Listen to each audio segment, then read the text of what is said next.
musola, gak enak kalau nggak ke masjid. Gimana sih rasanya kalau kita melaksanakan sesuatu yang sudah biasa terus nggak biasa, kagok, nggak enak dia sholat Jumat, kesel. Kalau orang nggak biasa, enggak usah mengendel. Kenapa sekarang tidak kembali sama polisi sama tentara? Kenapa? Orang mau ibadah dilarang, apa sehat? Sampai siapa digaransi? Siapa yang masuk masjid saya? Gak ada yang kena corona, saya menjamin. Kenapa? Allah yang jamin. Itu aja sekalian. Kalau saya nggak bisa ngejamin, Allah yang ngejamin. Allah menjamin orang yang menjaga wudunya dengan mati dan husnul khotimah, walaupun nggak penyakit virus corona. Itu keyakinan. Kenapa orang masuk masjid berwudu nggak, Pak? Orang yang berwudu dalam keadaan berwudu kemudian dia mati, husnul khotimah itu cirinya. Makanya jangan dilarang masuk masjid. Masjid saya dirantai, putusin, bodoh amat. Resikonya itu tadi, nggak tahu besok masuk ke Cilincing apa Polres itu aja kasarnya. Kenapa itu bertentangan dengan akidah, Pak? Bertentangan dengan keyakinan. Sekarang gini, Pak, kita lagi senang sama orang, ada yang ngalangin, gimana rasanya? Aing mau lebih kecil, lamun aing tersiap tuh bahasa saya tuh. Ketika kalau sudah bicara cinta, mau rumah di atas gunung lepas pantai sekalipun, gober, siapa yang halangi, tebas, bahasa begitu, itu bahasa cinta. Gak peduli. Orang sampai sekarang tetap sholat di masjid. Yang penting berjamaah. Rugi sholat sendiri. Apa ruginya? Pahalanya, Pak. Kita kan bicara hitung-hitungan. Sekarang banyak orang ngomong rugi gak, Pak? Rugi, kenapa? Gak dibeli. Sebaik-baiknya perdagangan syariat Anda berdagang dengan Allah. Apa itu? Pahala. Rugi gak, Pak, sekarang merasa ibadahnya? Rugi gak? Udah di masjid aja. Mau berdua, mau penting berjamaah. Rugi gak? Ini bukti kecintaan. Orang kalau mencinta, gak peduli kedukaan. Mau peraturan itu dijejer di depan masjid sekalipun, tetap. Kalau orang yang cinta itu tetap melaksanakan ibadah puasa, apa ibadah sholat, berjamaah. Masa mau bini aja atau jarang, gak ngacak, Pak. Ya, masa mau istri aja atau jarang pakai masjid aja. Udah, aduh. Dan gitu kalau bulan puasa boleh atau jarang. Siang tapi ya, kalau malam, oh enggak, rugi gua. Bener enggak? Sama ibadah juga begitu. Rugi ya berjamaah, walaupun cuma berdua. Ya, walaupun cuma berdua. Pernah nggak nyampein begini? Saya tadi berani ngomong begini. Ini nanti di lab nih, masuk ke YouTube semuanya ini. Kalau gue ditakut kok jauh ya. Gak takut saya. Kenapa? Ini bicara keyakinan, ini bicara apa? Ini bicara doa. Doa itu diijabah. Doa itu diijabah. Kenapa? Karena keyakinan itu tujuan orang itu dijabah sama Allah. Itu janji Allah pasti. Saya berani tegas begini, kenapa? Kejadian cerita ini berurutan. Dari guru ke guru ke murid terus sampai ke muridnya yang terakhir. Sampai karena tujuan cerita ini jadi. Sebab satu orang ini Mekah bisa geser, Pak, bisa miring. Mekah bisa miring. Waktu perdebatan Syekh Nawawi dengan para syekh di Mekah tentang perbedaan pendapat pelaksanaan ibadah di Mekah. Saking pusingnya, Ustaz, ulama kan orang biasa juga, kalau pusing gayanya beda-beda. Nah kalau dia pakai pecinya miring gini nih. Nah, itu pakai ikut miring. Semua pada beristighfar, astagfirullah. Itu baru pecinya, Pak, miring, Pak. Cuma gara-gara orang ini satu. 2010 Makla itu hampir dijadikan supermarket, apa? Kayak pasar, kayak dibikin apa? Mall, kayak dibikin hotel. Ternyata di Makla itu ada kuburannya Syekh Nawawi bin Umar Al-Bantani nomor 99. Saya bisa ngomong begini karena saya turun langsung, melihat langsung, mastiin langsung. Ya, dan itu doanya ahli ilmu. Yang tadi doanya yang saya bacakan, awalnya Saya tutup dengan doa, Allahumma inna nas'aluka ilman nafi'an wa amalan mutaqabbalan wa rizqan halalan thayyiban mubarak. Itu saya spontan di situ. Mudah-mudahan harapan saya di Indonesia tolak bala, terangkat nih semua bala. Sebab ada orang satu yang betul-betul doanya dijabah sama Allah, yang tetap istiqomah menjaga keimanan kecintaannya kepada Allah, bukan melawan aturan manusia. Kalau bicara aturan, orang ulama sebelum saya ada namanya Buya Hamka, nggak sesuai dengan aturan presiden, ya benar di penjara, benar. Tapi Presiden Soekarno mati, yang mati siapa, yang mati siapa? Titipnya sama orang yang penjara, sama dia. Kenapa? Dia tahu orang itu orang ikhlas, dia tahu orang itu orang alim, dia tahu orang itu tahu ilmunya. Karena berkepentingan orang banyak bicara kekuasaan. Siapa yang melihat Buya Hamka? Dari mulai prinsipnya, keyakinannya, karyanya, bahkan pengabdiannya buat negara, buat orang banyak. Ustadz, ulama, mubalik itu bicara bukan buat kepentingan diri sendiri, tapi buat kepentingan umat. Makanya diajak umat, bukan rame-rame itu ngobrol apa, bukan. Memanfaatkan kesempatan ibadah, sholat sebaik-baiknya sholat berjamaah lebih abdol. Kalaupun aturan ya siasati aja, ini supaya cerdas, jangan salah tangkap. Undang-undang masjid libur udah di rumah aja, ini goblok namanya. Gak apa-apa, kurang cerdas. Orang Islam itu ikutin nabinya, harus cerdas, harus pinter, harus cerdik mensikapinya.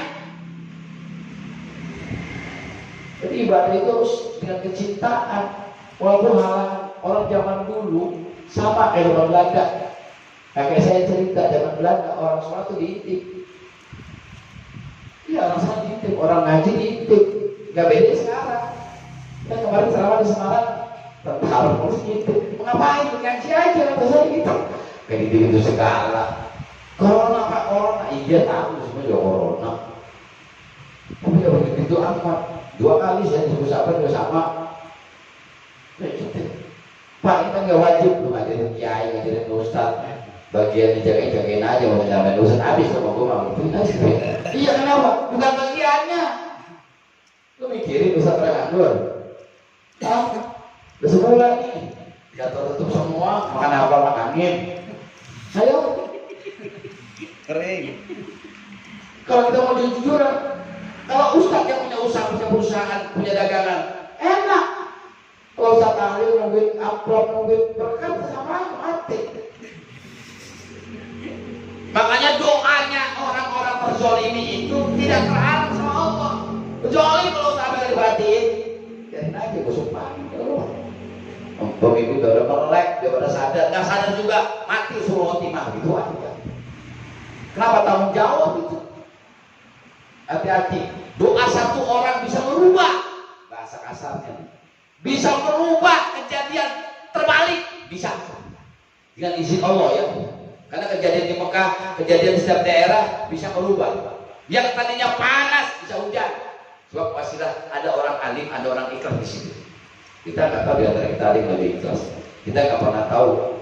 Saya yang sudah jalani dari mulai Sumeneb, ketemu silaturahmi dengan kiai-kiai pondok pesantren. Mereka secara hati tetap kecintaan kepada Allah, tidak melarang namanya santri sholat berjamaah, zikir berjamaah, tetap dilakukan. Berdoa terus, istighfar kepada Allah, mohon kepada Allah dengan cara berjamaah. Karena dengan jamaah itu rahmat, dengan silaturahmi itu rahmat. Mudah-mudahan doa kita dijawab sama Allah. Virus ini biar cepat, nggak ada lagi beredar, nggak ada lagi orang masjid tutup. Pak, kalau bicara musibah yang paling besar itu sepanjang sejarah masjid tutup, itu musibah paling besar. Zaman Belanda masih buka, Pak. Zaman kerusuhan masih buka, Pak. Sekarang nih musibah paling besar. Kalau masih sampai tutup, sampai dirantai, sekarang masuk, sampai aja daripada takut. Ini musibah besar. Kalau udah bicara musibah besar berarti benar Dajjal mau keluar. Kalau kita bicara sejarah, bicara ajaran syariat agama Islam, Dajjal dulu apa mau mati dulu? Mau mati dulu. Dajjal dulu. Di mana-mana jagoan itu datangnya belakangan, Pak. Ya, ini cerita nih. Cerita Allah pun demikian. Di mana-mana kalau jagoan itu datangnya belakangan, bandit duluan, disiksa dulu. Ya, pokoknya menderitalah. Jagoan makalah dulu di mana-mana. Biar ceritanya panjang gitu kan. Kalau sudah jagoan, mah habis ceritanya. Nggak ada cerita lagi. Dajjal duluan. Dajjal itu paling anti dengan ajal. Makanya walaupun ada yang larang misalnya itu setengah Dajjal kalau kata saya. Cirinya, yuk, Dajjal itu sifat, Pak. Yang asyik masih Dajjal. Jadi yang nanti mati Dajjal siapa? Nabi Isa. Masih Dajjal yang mati Dajjal Isa. Tapi ciri-ciri Dajjal udah banyak belum? Nih, jangan dibilang ulama itu bukan Dajjal, loh. Ulama su itu bicara jabatan, bicara kekuasaan, tapi tidak takut dengan azab Allah. Sengaja dia tahu mengeluarkan kalimat itu karena kepentingan jabatannya, kepentingan dunianya. Mau diistighosah sampai bahasa, gampang dijawab doanya sama Allah. Tapi kalau betul-betul dia berdoa, berzikir sesuai dengan harapan kepada Allah, tidak ada kepentingan sama sekali untuk kepentingan jabatannya, insya Allah doa dikabul. Yakin seyakin-yakinnya kalau kita berbuat karena Allah, niat karena Allah, tidak ada kepentingan apapun dalam urusan dunia, baik jabatan, materi dan lain sebagainya, maka insya Allah dengan ketulusan istiqomah kita pasti dijawab sama Allah Subhanahu Wa Taala sesuai dengan janji Allah. Fa idza sa'alaka ibadi anni fa inni qarib ujibu da'wat da'i idza da'a falyastajibu li wal yu'minu bi. Yang jelas orang itu yang berdoa adalah orang yang beriman. La'alla yarshudun. Pasti Allah tambah keyakinan kepada dirinya. Kenapa? Dia sering mohon kepada Allah, sering mengadukan kepada Allah, sering meminta kepada Allah, bukan hanya untuk dirinya, tapi untuk kepentingan orang banyak. Karena kuncinya orang berdoa sampai demikian itu adalah rasa kasih sayang Allah lewat dirinya, lewat doa wasilahnya. Mudah-mudahan semuanya bisa dihindarkan oleh Allah Subhanahu Wa Taala. Kalau saya sampai begini ini bukan berarti saya menentang aturan pemerintah, bukan. Jadilah orang muslim yang cerdas. Kalau memang masih ada rasa kecintaan kita yang betul-betul karena Allah, manfaatkan kesempatan ini dengan sebaik-baiknya. Tetap sholat berjamaah. Bisa nggak sholat berjamaah? Bisa. Kenapa saya bisa ngomong? Kalau saya bisa. Sama-sama saya bisa. Sholat Jumat masih bisa. Ya Allah, sholat Jumat Pak, sekarang masih buka. Cuma lewatnya ke depan, dari samping. Tapi kalau sholat Jumat, betul nggak? Daripada niat kita nih, libur udah sekalian.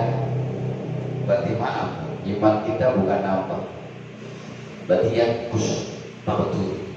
Justru iman itu akan bertambah ketika ada ujian, ketika ada cobaan, ketika ada tantangan. Disitulah puncak iman. Kalau mau bicara iman, ya naik. Justru diuji, dicoba, makin dia tidak melaksanakan sesuai dengan apa yang dia yakini, makin turun iman. Pernah yang baik begini kan? Ada nggak? Yang baik begini ada nggak? Kemarin ada nggak? Belum. Saya kira, oh lah. Ini nyata.